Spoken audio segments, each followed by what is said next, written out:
Hello दोस्तों, नमस्कार। मैं अंकित स्वागत करता हूं आपके अपने यूट्यूब चैनल स्टार क्लासेज पर। आज हम अपनी क्लास की शुरुआत इतिहास के कुछ महत्वपूर्ण क्वेश्चनों से करेंगे जो किसी भी एग्जाम में बार बार रिपीट होते रहते हैं। जैसे कि आपका पहले ही क्वेश्चन दिया है, पहले क्वेश्चन में दिया है ऋग्वेद में विश्वामित्र नामक एक ऋषि और किन दो नदियों के बीच संवाद है। तो आपके पास चार ऑप्शन है, इसका आंसर क्या बनेगा? Option number D. क्या बनेगा? ऑप्शन नंबर डी, व्यास और सतलज। क्या बनेगा? व्यास और सतलज। अब देखो उसकी व्याख्या पढ़ेंगे। ऋग्वेद में सरस्वती नदी को नदीतमा कहा गया तथा सबसे पवित्र नदी माना गया है। ऋग्वेद में सरस्वती नदी को क्या कहा गया है? नदीतमा। और सबसे पवित्र नदी किस नदी को माना गया है? सरस्वती नदी को। अब नेक्स्ट पढ़ेंगे इसमें। देखो ऋग्वेद में सबसे अधिक उल्लेखित नदी कौन सी है? आपकी सिंधु नदी। यानी कि ऋग्वेद में सबसे चर्चित नदी कौन सी मानी गई है? आपकी सिंधु नदी। ऋग्वेद के तीसरे मंडल के रचयिता कौन है? विश्वामित्र। आप सभी को पता भी होगा विश्वामित्र ने ही गायत्री मंत्र की भी रचना की है। क्वेश्चन नंबर 2 पढ़ेंगे इसमें। महावीर स्वामी को जीन के नाम से जाना जाने लगा, जीन का क्या अर्थ है? तो देखेंगे इसका आंसर क्या। आपके पास चार ऑप्शन दिए हैं, इसका आंसर बनेगा ऑप्शन नंबर डी, महान आत्मा। जीन का अर्थ क्या है? महान आत्मा, है ना। अब देखो उसमें व्याख्या दे रखी, महावीर स्वामी के अन्य नाम। इंद्रियों को जीतने के कारण इन्हें क्या कहा जाने लगा? इन्हें कहा जाने लगा आपका जीन एवं महावीर। योग्यता होने के कारण अरहत, ज्ञान प्राप्ति के कारण केवलीन, बंधनों से मुक्त होने के कारण निर्ग्रंथ। महावीर स्वामी के इनके जैन धर्म के बारे में थोड़ा डिटेल पढ़ेंगे। देखो उसमें जैन धर्म में कुल कितने तीर्थंकर हुए? आपके 24 तीर्थंकर। प्रथम तीर्थंकर व संस्थापक कौन थे? ऋषभदेव। 23वें तीर्थंकर कौन थे? इसके पार्श्वनाथ।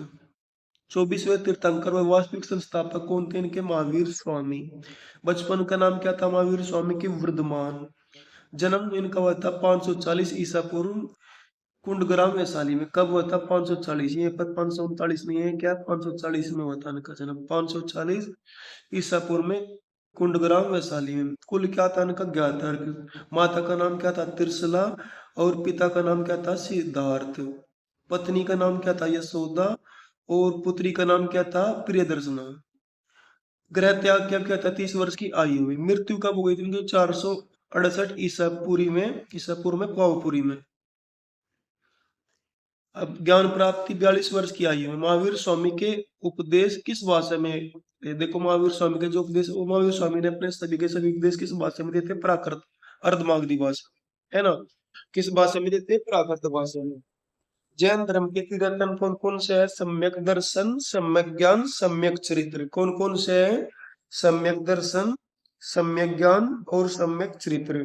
ठीक है, जैन धर्म के तीर्थन है। जैन धर्म के दो संप्रदाय, आप सभी को पता ही है। जैन धर्म दो संप्रदाय में बटा हुआ था। एक तो था आपका श्वेतांबर और दूसरा था आपका दिगंबर।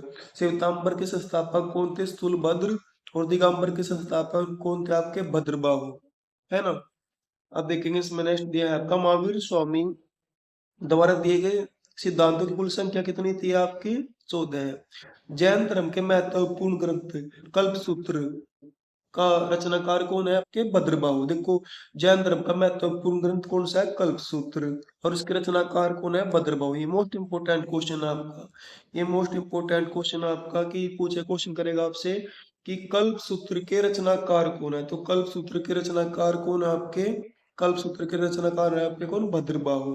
नेक्स्ट पढ़ेंगे इसमें। जैन स्वामी के प्रथम अनुयायी कौन थे? जमाली। जैन स्वामी के प्रथम अनुयायी कौन थे? जमाली। जैन धर्म की भिक्षुणी संघ की अध्यक्षता किसने की थी? चंदना ने। जैन धर्म के भिक्षुणी संघ की अध्यक्षता किसने की थी? चंदना ने। अब नेक्स्ट पढ़ेंगे, देखेंगे। जैसा कि अशोक के शिलालेखों में उल्लेख किया गया है, मौर्य साम्राज्य में राजधानी पाटलिपुत्र और अन्य 4 प्रांतीय केंद्रों सहित 5 प्रमुख राजनीतिक केंद्र थे। निम्नलिखित में से कौन सा प्रांतीय केंद्र नहीं था? आपका निम्नलिखित में से कौन सा प्रांतीय केंद्र नहीं था? आपका इंद्रप्रस्थ। इंद्रप्रस्थ क्या बनेगा? इस क्वेश्चन का आपका आंसर बनेगा, है ना। देखो ये 5 प्रांत दे दिया, उन 5 प्रांत की राजधानी दे दिया आपसे, है ना? ये देखो 5 के 5 प्रांत दे दिया, 5 के 5 प्रांत की आपसे राजधानी दे दी। जैसे पहला प्रांत है उत्तरापथ, उत्तरापथ की राजधानी क्या है? तक्षशिला। दक्षिणापथ की राजधानी है सुर्णगिरी। अवंती, उज्जैनी, मध्य देश की पाटलिपुत्र और कलिंग की राजधानी क्या है? तोसरी, है ना? देखो इसमें निम्नलिखित में से किस बौद्ध स्थल पर निम्नलिखित में से किस बौद्ध स्थल पर महिलाओं को पहली बार संघ में नियुक्त किया गया था? क्वेश्चन पूछ रहा है कि महिलाओं को सबसे पहले किस स्थल पर बौद्ध संघ में शामिल किया गया था? तो इस क्वेश्चन का आंसर क्या बनेगा आपका? वैशाली। वैशाली में आपको क्या किया गया था? महिलाओं को पहली बार बौद्ध संघ में शामिल किया था। क्वेश्चन ये करेगा कि किसके अनुरोध पर शामिल किया गया था? आपका आनंद के अनुरोध पर। देखो महात्मा बुद्ध ने अपने प्रिय शिष्य आनंद के अनुरोध पर महिलाओं को बौद्ध संघ में प्रवेश की अनुमति दी थी। तो किसके अनुरोध पर? आनंद के अनुरोध पर। संघ में प्रवेश पाने वाली प्रथम महिला बुद्ध की मौसी प्रजापति गौतमी थी। कौन थी? बुद्ध की महिला यानी कि मौसी प्रजापति गौतमी। देखो बौद्ध धर्म के बारे में पढ़ेंगे। बौद्ध धर्म के बारे में देखो बचपन का नाम क्या था? महात्मा बुद्ध का सिद्धार्थ। जन्म कब हुआ था? 563 ईसा पूर्व में लुम्बिनी में हुआ था। कुल क्या था इसका? शाक्य। माता पिता पालन पोषण। माता का नाम था महामाया, पिता का नाम था शुद्धोदन और पालन पोषण किसने किया था इसका? प्रजापति गौतमी ने, जो कि इनकी मौसी थी। इनका विवाह हुआ था, देखो ये गलत लिखा है यहाँ पर, इनका विवाह हुआ था 16 वर्ष की आयु में। कब? 16 वर्ष की आयु में इनका विवाह हुआ था। अब नेक्स्ट पढ़ेंगे, देखो उनका पुत्री और पुत्र। पुत्री का नाम क्या था? इनकी यशोधरा। और पुत्र का नाम क्या था? इनके राहुल, है ना? पत्नी का नाम क्या था? यशोधरा।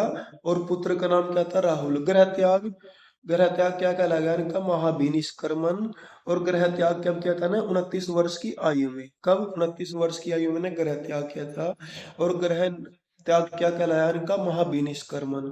मृत्यु, देखो मृत्यु क्या कहलाई इनकी? महापरिनिर्वाण। और मृत्यु कब हुई थी इनकी? मृत्यु क्या कहलाई इनकी? महापरिनिर्वाण। और मृत्यु कब हुई थी इनकी? देखो आपकी 483 ईसा पूर्व कुशीनारा में। कहाँ? कुशीनारा में। ज्ञान प्राप्ति, ज्ञान प्राप्ति देखो उनकी संबोधि कहलाई। अरे कहाँ हुई थी? बोध गया में 38 वर्ष की आयु में। प्रथम उपदेश क्या कहलाया इनका? धर्म चक्र परिवर्तन। और मैंने पहला प्रथम अपना उपदेश कहाँ पर दिया था? सारनाथ में। सार्वधिक उपदेश श्रावस्ती में दिए थे इन्होंने अपने, है ना? क्वेश्चन करेगा कि महात्मा बुद्ध ने अपने सर्वाधिक उपदेश कहाँ पर दिए थे? तो महात्मा बुद्ध ने अपने सर्वाधिक उपदेश कहाँ पर दिए थे? सरस्वती, आपका श्रावस्ती में। अंतिम उपदेश कहाँ पर दिया था उन्होंने? कुशीनारा में। महात्मा बुद्ध ने अपना अंतिम उपदेश कहाँ पर दिया था? कुशीनारा में, जहाँ पर इनकी मृत्यु हो गई थी, है ना? अब नेक्स्ट देखेंगे इसमें दिया, देखो बौद्ध धर्म के तीर्थन। बौद्ध धर्म के तीर्थन क्या है आपके? बुद्धम संघ। बौद्ध धर्म के तीर्थन क्या है? बुद्धम संघ। जैसे जैन धर्म के थे आपके सम्यक ज्ञान, सम्यक चरित्र, सम्यक आपका आचरण, है ना? ऐसे ही बौद्ध धर्म के तीर्थन क्या है? बुद्धम संघ। अब नेक्स्ट पढ़ेंगे, देखो उसमें हाँ, बुद्ध की शिक्षाओं का मूल आधार क्या था? 4 आर्यवर्त। बुद्ध की शिक्षाओं का मूल आधार क्या था? 4 आर्यवर्त। बुद्ध के पूर्व जन्म की कथाएं किसमें मिलती है आपको? जातक कथाएं। देखो बुद्ध के पूर्व जन्म की कथाएं क्या कहलाती है? आपकी जातक कथाएं, है ना? महात्मा बुद्ध के उपदेश की भाषा क्या थी? पाली। जैन धर्म की भाषा प्राकृत और बौद्ध धर्म की भाषा क्या थी? आपकी पाली। पाली साहित्य के भाग, देखो पाली साहित्य के कितने भाग है? 3 भाग है। सूत पिटक बौद्ध धर्म के सिद्धांत दिए गए इसमें। विनय पिटक बौद्ध धर्म के नियम। अधिधम्म पिटक, इसमें क्या है? धम्म का धार्मिक विवेचन, है ना? ये आपके 3 देखो इसमें देखिए आपका साहित्य भाग इनके। बुद्ध द्वारा दीक्षित अंतिम व्यक्ति कौन थे? बुद्ध द्वारा दीक्षित अंतिम व्यक्ति कौन थे? सुभद्र। प्रिय शिष्य कौन थे इनके? आनंद। महात्मा बुद्ध के प्रिय शिष्य कौन थे? आनंद। अगला क्वेश्चन देखेंगे इसमें, बौद्ध संघ में प्रवेश लेने वाली प्रथम महिला कौन थी? प्रजापति गौतमी। कौन थी? प्रजापति गौतमी। नेक्स्ट दिया क्वेश्चन, वेद के अंतिम भाग को निम्नलिखित में से किस नाम से जाना जाता है? वेद के अंतिम भाग को क्या कहा जाता है? उपनिषद। क्या कहा जाता है? उपनिषद। वेद के अंतिम भाग को क्या कहा जाता है? उपनिषद। देखो देखो इसमें आपका व्याख्या, उपनिषदों में आत्मा, परमात्मा, जन्म, पुनर्जन्म, मोक्ष आदि का वर्णन मिलता है। क्या मिलता है? देखो उपनिषदों में आपका आत्मा परमात्मा जन्म पुनर्जन्म मोक्ष आदि का वर्णन मिलता है ना। ये किसमें मिलता है आपका उपनिषदों में। अब नेक्स्ट पढ़ेंगे, देखेंगे इसमें। हाँ, एक साइड में आपकी उपनिषद दिया है, एक साइड में उनकी विशेषता दी है। देखो, छंदोग्य उपनिषद में क्या है, ये सबसे प्राचीन उपनिषद है। मैत्रेयनी उपनिषद में क्या है, ये सबसे नवीन उपनिषद है। मांडुक्य उपनिषद क्या है, सबसे छोटा उपनिषद है। वरदारण्यक उपनिषद क्या है, सबसे बाद का उपनिषद है ना। सबसे बाद का उपनिषद कौन सा आपका, वरदारण्यक उपनिषद।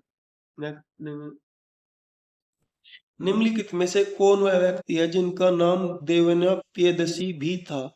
निम्नलिखित में से कौन वह व्यक्ति है जिनका नाम देवना प्रियदर्शी भी था। तो इस क्वेश्चन का आंसर क्या बनेगा आपका, सम्राट अशोक, मौर्य सम्राट अशोक क्या बनेगा इस क्वेश्चन का आपका आंसर बनेगा, है ना। देखो पढ़ेंगे इसके बारे में। देवना प्रियदर्शी शब्द, देखो इसमें रखा क्वेश्चन में आपका, देवना प्रिय शब्द का अर्थ है देवता का प्रिय। क्या, देवताओं का प्रिय, क्या है, देवताओं का प्रिय। अब देखो, मौर्य सम्राट अशोक के लघु शिलालेखों में उसे बुद्ध शाक्य तथा अभिलेखों में ईरानी शैली में देवनाप्रिय एवं देवनाप्रियदर्शी कहा गया है।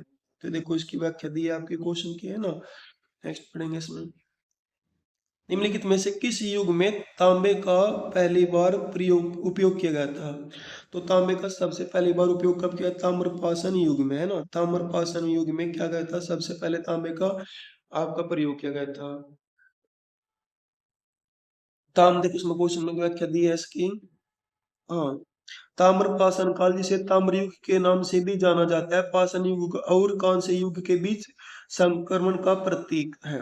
ताम्र पाषाण युग को पूर्व हड़प्पा काल माना जाता है। क्या माना, देखो उसमें क्वेश्चन दर क्या है, ताम्र पाषाण युग को पूर्व हड़प्पा काल माना जाता है। नेक्स्ट पढ़ेंगे। निम्नलिखित में से किस स्थान पर प्रथम बौद्ध संगीति का आयोजन हुआ था। निम्नलिखित में से किस स्थान पर प्रथम बौद्ध संगीति का आयोजन किया गया था। तो इस क्वेश्चन का आंसर बनेगा, प्रथम बौद्ध संगीति कहाँ पर हुई थी आपकी, राजगीर में, है ना। कहाँ पर हुई थी आपकी, राजगीर में। आप सभी को पता ही है कितनी बौद्ध संगीति हुई थी, 4 बौद्ध संगीति हुई थी, है ना। 4 की बौद्ध संगीति देखो पढ़ेंगे, देर की आपकी 4 बौद्ध संगीति। पहली बौद्ध संगति कब हुई थी, 483 ईसा पूर्व में। राजगृह स्थान का था, राजगृह है। और इसके जो है ना अध्यक्ष कौन थे, महाकश्यप। और शासक कौन थे इनके, अजातशत्रु, है ना। शासक कौन थे, अजातशत्रु। क्वेश्चन बनेगा कि पहली बौद्ध संगति कब हुई थी, 483 ईसा पूर्व में। स्थान कौन सा था, राजगृह। और अध्यक्ष कौन थे इनके, आपके अध्यक्ष थे अजात, सॉरी, अध्यक्ष, अध्यक्ष कौन थे इनके, महाकश्यप। और शासक कौन थे, अजातशत्रु। अब देखो द्वितीय बौद्ध संगीति पढ़ेंगे। द्वितीय बौद्ध संगीति कब हुई थी, 383 ईसा पूर्व में। ये कहाँ पर हुई थी, ये हुई थी वैशाली में। कहाँ पर हुई थी, वैशाली में। और इनके अध्यक्ष कौन थे, स्वरूपकामनी। अध्यक्ष कौन थे इनके, स्वरूपकामनी। और शासक कौन थे, कालाशोक। शासक कौन थे भाई इनके, कालाशोक। अब तृतीय बौद्ध संगीति पढ़ेंगे। तृतीय बौद्ध संगीति कब होती है आपकी, 251 ईसा पूर्व में। कब, 251 ईसा पूर्व में। स्थान क्या था, पाटलिपुत्र, है ना। और स्थान क्या था इनका, पाटलिपुत्र। और अध्यक्ष कौन थे, मोगलीपुत्र तीस, है ना। आपके अध्यक्ष कौन थे इनके, मोगलीपुत्र तीस। और शासक कौन थे, अशोक। शासक कौन थे, अशोक।